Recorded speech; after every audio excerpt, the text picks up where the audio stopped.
bismillahi rahmaani rahim wasalaatu wasalaam ala sayidina wa nabiyina wa habibina fi teew yëpp ñu ngi leen di nuyu ku ci nekk ci turam ak santam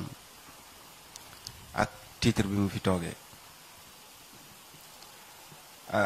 ñu bëgg leen a jukkil nekk ci les bienfaits du travail d'équipe en islam njariñ li nekk ci booloo liggéey ci diine l'islam xam naa ni nag dina wuute tuuti ak ni suñu ustaas yi di defee conférence ndax mën naa am approche yi ñoom ñooy xaw a wuute tuuti mun na doon nag déformation professionnelle waaye li ci gën a am solo mooy li ñuy wax ñi ñu koy waxal mën koo jëriñoo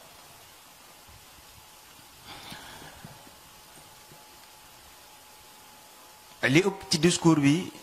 dinañ ko jéem a traduire ci wolof mais essentiel bi ci français lañ koy def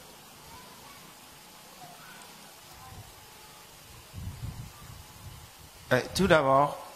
li ñu njëkk a def mooy jéem a définir lan mooy équipe doo rek ñëw ci li ñuy tuddee travail d'équipe def lëkkaloo bi ci taxawaayam ci diine l'islam ak nan la mën a jëriñee société islamique yi. Ainsi pour dire qu'une équipe est avant tout un groupe de personnes réunies pour porter en triomphe une cause. C'est un groupe de travail qui milite pour atteindre un objectif qui est la leur et qui est un objectif commun. C'est un creuset qui relie les personnes entre elles. Un creuset au sein duquel elles partagent leurs idées, leurs expériences, leurs valeurs, ainsi que leur culture, leurs connaissances en termes de savoir, dans l'unique but de réaliser un succès du projet qui est la leur. Équipe li ñu ko mën a jàngatee moom mooy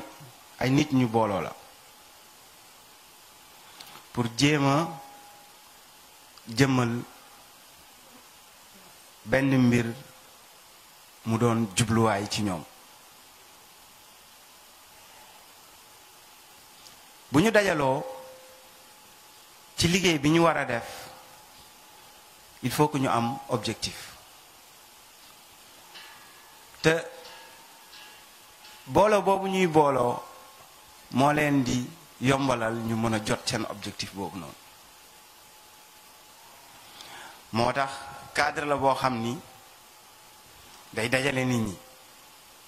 ñuy jokkaloo ci seen biir di sottante ay xalaat ku ci nekk expérience yi nga dund nga koy séddoo ak sa morom yi nga bokkal groupe bi xam-xam bi nga wuti ji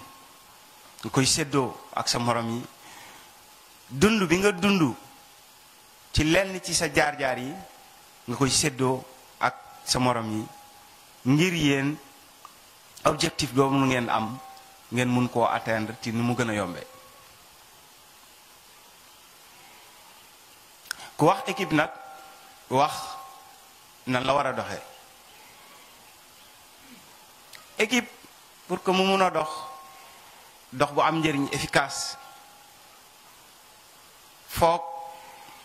mu am tërëlin te tërëlin bi day am ci base yu leer yu muy tegu. Une équipe doit reposer sur des bases définies, des bases très claires, avec un mode de fonctionnement. ndax ki nga xam ni day defar équipe jubluwaayam yépp nekkul lu dul dimbali ay nit bokkul ak ki nga xam ni day taxawal équipe boo xam ni jubluwaayam yépp wudul lu dul wut alal wala def ay bénéfice bokkuñu. donc règle de fonctionnement yi duñu bokk nu ñuy tëddee donc du ne saa yu ñu tegee équipe rek ñoo bokk façon bu ñu leen di tëralee déedéet façon mu tëralee nii bi bu ñu bokkee objectif ñoom ñoo koy bokk waaye bu ñu bokkut objectif rek façon mu tëralee nii bokkatuñu ko. équipe dafa war a am njiit ci bopp bi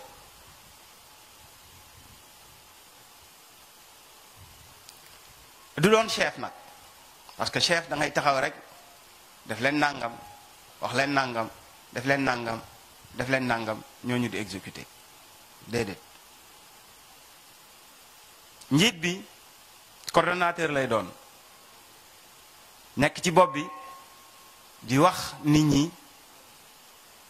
ku ci nekk li nga warloo ndax lu ñuy toog waxtaane la ko ba tënku ko bi maanaam seen groupe bi ngeen nekk organiser conférence bi am na koo xam ni moo war a yor micro central bi di wax nit ñi ni ñuy war a jàllee kii jàllee def temam kii moo ciy topp am na koo xam ni moo war a toppatoo chaise yi ñuy teg am na koo xam ni moom moo war a toppatoo mbilu communication bi yooyu yëpp bu ñu dajee nag il faut que mu am koo xam ni moom moo nekk ci kaw tiim leen di wax ne ah yow kat lii nga waroon a def fii nga ci toll ak fii am na lu tardé am na lu tardé am na lu tardé ba nga xam ni moment bu ñuy rendre compte dina yomb pour ñu def ko. Le travail d'équipe maintenant, c'est un concept permettant à des groupes de personnes de travailler ensemble afin d'accomplir plus de tâches avec un meilleur résultat dans un laps de temps plus court. Maintenant ànd di liggéey njariñ li mooy day boole ay nit ñuy liggéeyandoo pour mën a jëf yu bari yu sakkan ci waxtu gàtt par rapport ak benn nit. bi maanaam su ma jógoon tey pour organiser conférence bi war a indi matériel bi fi nekk yépp war a def installation bi door a ñëw toog pour commencer waxtaan wi amaana mu jëlal ma temps bu gën a yaatu. ci waxtu wi ngeen di toog di xalaat bu doon kenn nit rek moom mooy toog di bind programme bi di xalaat ci thème yi di xalaat ci sous-thème yi bu boobaa mën naa am tey jii résultat bi nii du ko jur ndax partage idées yi partage tâches yi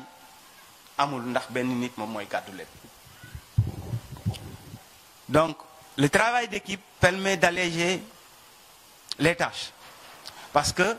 lu kenn nar a def bu ko fukk séddoo ku ci nekk dina woyof ci moom te temps bi muy jël pour def ko dina gën a gàtt.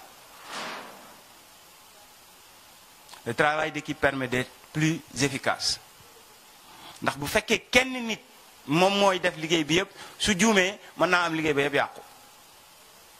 bu dee fukki nit la bu kenn juumee juróom-ñeenti ñu jubal bu ñu yegsee dinañu muur njuumte kële wala balaa ñuy yegg ñu ñëw rectifier loolu mu juumoon ba tax bu ñu yeggee ci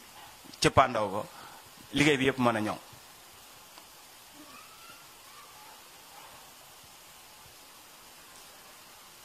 Comme ni ñu amee habitude di ko wax l'union fait la force doolekat mi ngi nekk ci mbooloo waaye mbooloo bi ci gën am ci njariñ mooy mbooloo muy jëf ju baax parce que l'union fait la force kat mun na doon couteau à double tranchant ngeen ko dégg léeg-léeg ci wàllu justice ñuy wax association de malfaiteurs kañ dañoo boole seeni doole pour dem defi ji ay ñaawteef kon boobu mbooloo taxul ñuy wax amul njariñ li ñu yitteel mooy ñi booloo pour liggéey boo xam ne day jur njariñ pour seen askan.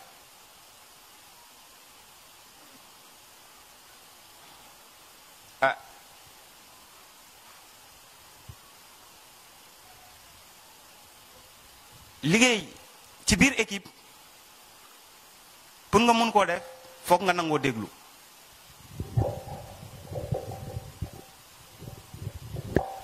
pour nga mun koo def foog nga nangoo déglu.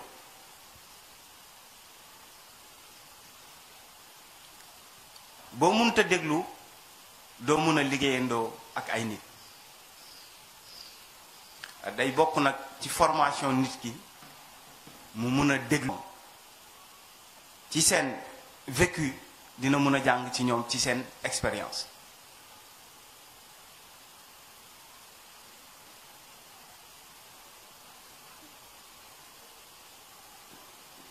te bu ñuy dellu siwaat ci njàngale dinañ ko gis lu baree bari ci ñi nga xam ni dañ daan dajale nit ñi di leen di former. li leen gënoon a yitteel du ku ci nekk ñu tëjoog yow ci ruq jox la liñ lay jox daal lay bàyyi nga dem.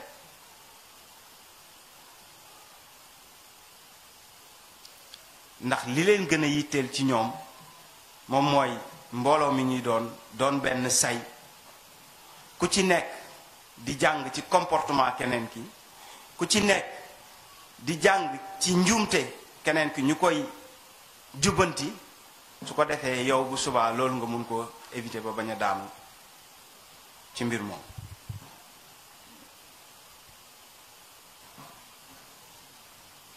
donc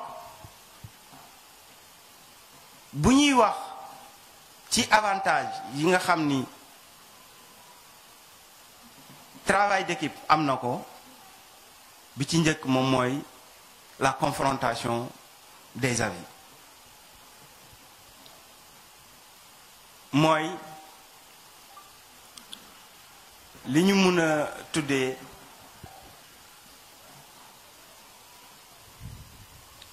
contradiction bi am ci diggante xalaat yi juddoo ci biir groupe bi. La confrontation des avis loolu moo ñuy permettre ba ku ci nekk li nekk ci yow ci xalaat nga mën koo génne, ñi ci des am déglu mën koo dékku génne seeni xalaat, ñu seet xalaat bi ci gën a rafet bi ci gën a ñoŋ pour mun a doxal mbir mi. boo nekkee ci biir équipe foog nga am yaatu dënn, parce que di nga wax xalaat yaakaar ni moo ci gën a rafet, sa morom jóg teppi loolu teg fa leneen. foog nga mën a déglu nag am yaatu dënn pour mun koo déglu pour njariñu groupe bi. ndax li gën a jafe mooy bu ngeen songee mbir bëgg koo def, ku ci nekk ci yéen wax benn xalaat yépp dëppoo fa saase ci départ. loolu moo gën a jafe ci groupe. waaye kenn rek ci yéen bu amee benn avis bu divergent ak masse bi, seen souci yépp moom moo war a nekk fexe ba ngeen convaincre ko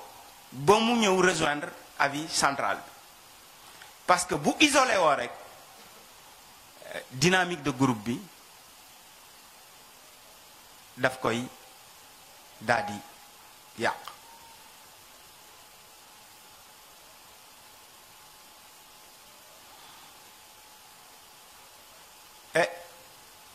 dooley groupe borom bi subhanahu wa taala mi ngi koy misaal lu bari yoon ci jaww ji. benn exemple bi ñu ci jël moom mooy kinaara géej oa. nit ñi dañuy jàngat bu ñuy tukki di naaw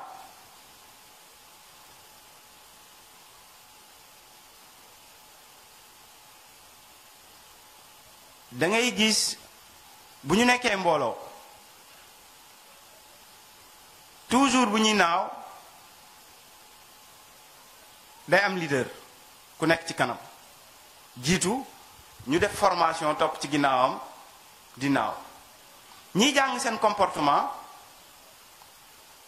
nee nañu uwaay yi bu ñu nekkee di naaw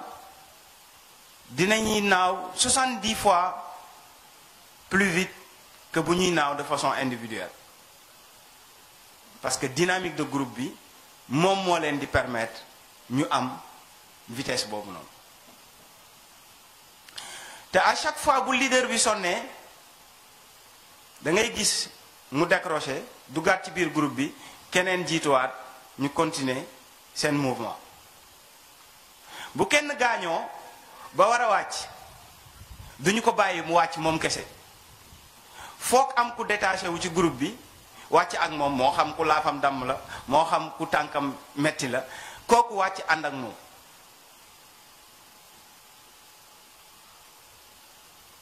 ba ci jàngale yonent bi sallallahu alayhi wa sallam mi ngi wax naan jur gi bu ñu nekkee rab yi bu ñu nekkee ci àll bi till yi dàq leen wala gaynde yi dàq leen maanaam groupe bu kéwél ñu daw tant que ñu ngi des ñoom ñëpp ci groupe bi dina jafe lool pour mu fàdd ci kenn waaye bu kenn génnee ci géew bi rek moom la ñuy isolé daal di fàdd donc yonent bi sallallahu alayhi wa sallam di ñu jàngal lan mooy importance su nekk ci groupe léegi njàngale yooyu noonu moom la ñuy jël di ko lëkkale ak li nga xam ni moom mooy travailler en équipe parce que boo nekkee jullit sa référence yëpp warul génn ci diggante Quran ak sunna yonent bi sallallahu alayhi wa sallam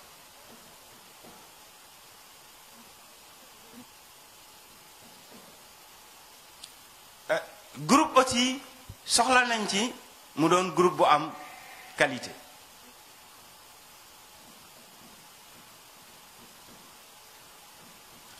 naam nombre bi baax na lool waaye li ci ëpp solo moom mooy qualité bi boo mënee boole nag am quantité ak qualité xayrul waaye jafe na lool li ci ëpp solo moom mooy nga am qualité ci groupe boobu noonu ngay constituer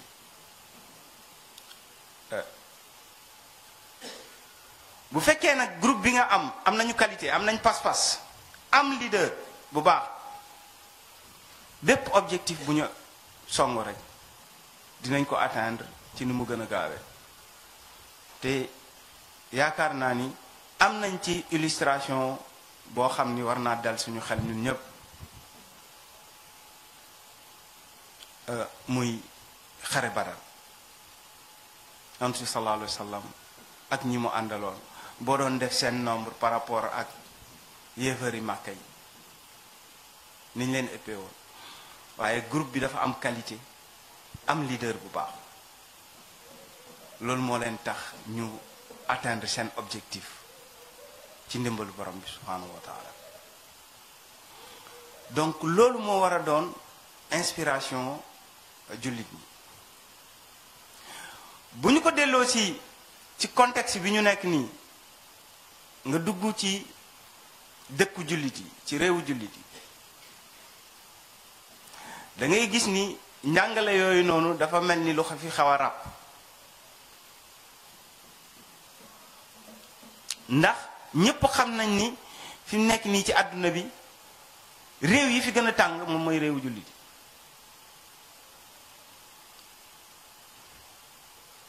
yi ngay xool rek ku ci nekk ci ñun nga yaa ngi suivre li xew ci actualité bi yépp réew yi fi gën a tàng moom mooy réewu jullit yi ama xaaj nañ leen ba ñoom ci seen biir ña ngay reyante ama ñi ngi jàmmarloog ay noon yoo xam ni ñu ngi leen di faagaagaal te jullit yi fi mu nekk nii ñi ngi laam-laamee ndax ñoom ñoo ëpp ci àdduna bi wala déet am na statistique yu génn yu wax ne islamisme dépassé na religion chrétienne.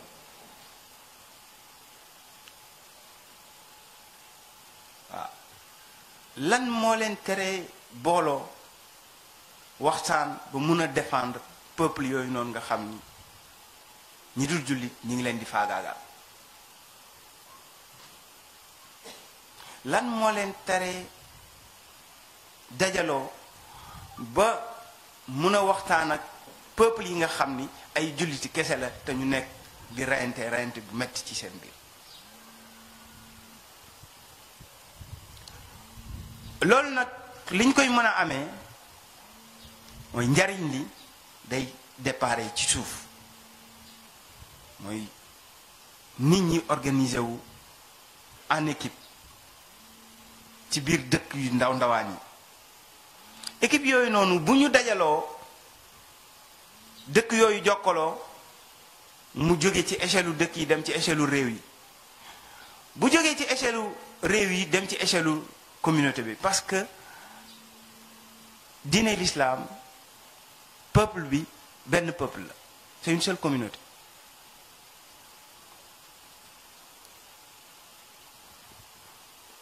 Transversalité bi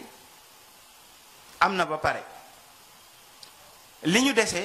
moom mooy liggéey pour am verticalité bi. Transversalité bi ni mu amee mooy yonent bi sallallahu alayhi wa sallam moo jot islam ci subhanahu wa taala, jàllale na ko, ñépp jot nañ ci. li des moom mooy ñun ñu liggéey pour am verticalité. Verticalité bi ni ñu koy amee nag mooy jullit bi nekk ci Sénégal, jullit bi nekk ci Makka ak jullit bi nekk Palestine am même préoccupation.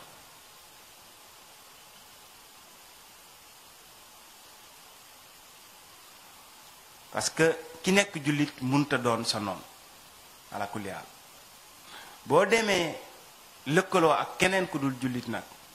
te muy xeex ak sa noon, daa mel ni yow moomu yow yaay xeex ak jullit boobu noonu. mais loolu génn na de dépassé na de très loin li ñuy waxtaane, mais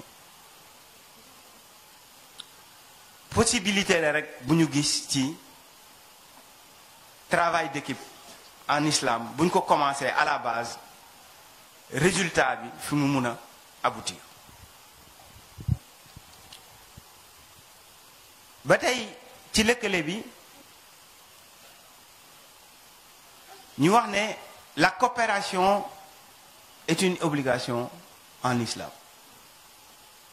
mënuloo wax travail d'équipe, la coopération est une obligation en islam. boo demee ci suratul maida ci aaya ñaareel bi, ci jeexitalu aaya bi, yàlla ngi ñuy wax dimbalante leen ci jëf yu baax ak ngëm yàlla, te bu leen dimbalante mukk ci tooñ yàlla ak xëtt ay sartam. Entre-aidez-vous dans l'accomplissement des bonnes œuvres et de la piété, et ne vous entre-aidez pas dans le péché et dans la transgression. Donc, la coopération est une obligation fondamentale dans l'islam. Et on ne peut pas parler de travail d'équipe sans la coopération. bu ngeen ne da ngeen di booloo pour liggéey te mënu leen am coopération ci seen biir, liggéey ba du dem. déjà mbooloo ma day tas, waxantuma la ak ngeen di liggéey. donc bis bu ngeen jógee pour bu noonu ñëw ci Quran dal na ci seen kaw. léegi nag charte mbooloo liggéey door a dal ci seen kaw. donc quelque chose de fondamental sur la coopération. La confrontation des avis.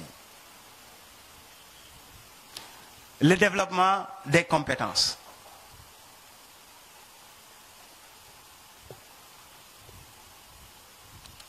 Le fait de rassembler des coopérateurs,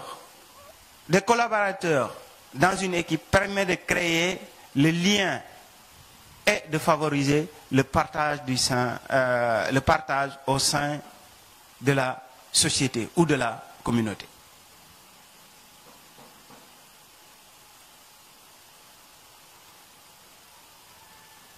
Boy defar groupe pour ñu liggéey li ci gën a am solo moom mooy waxtu bi ngay constituer groupe bi bu fekkee ni da ngay constituer benn groupe boo xam ni ñépp dañoo mel ni man jànguñu lu dul économie njariñ la du bari pour société bi. La divergence des compétences. Kii day dem jàngi ji histoire, kii spécialiste hadith la, kii spécialiste Coran la,